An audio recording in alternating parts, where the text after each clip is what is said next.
আসসালামু আলাইকুম viewers, Ayesha's cooking শোতে আপনাদেরকে স্বাগতম জানাচ্ছি। আমি আজ তিল ভর্তার রেসিপি শেয়ার করব। তো চলুন তাহলে শুরু করি।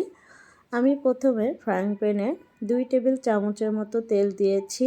তারপরে রসুনের কোয়া দিয়েছি 7-8টা এবং 7-8টা কাঁচামরিচ দিয়েছি। তারপরে পেঁয়াজ কুচি দিয়েছি। পেঁয়াজ কুচি দিয়ে ভালো করে এই তেলে ভেজে নিচ্ছি। ভেজে নেওয়ার পরে আমি এই পেঁয়াজ এবং কাঁচামরিচ উঠিয়ে নিচ্ছি। তো আমি একটি পিরিজে উঠিয়ে নিলাম। নেওয়ার পরে আমি একই প্যানে তিল ভেজে নিব।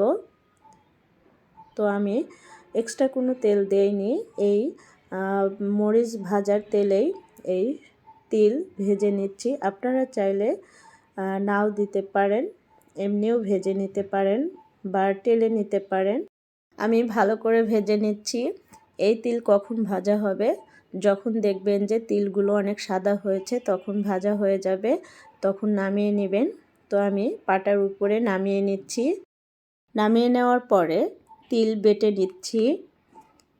আমি প্রথমে তিল ভালো করে বেটে নিব, একদম মিহি করে বেটে নিব।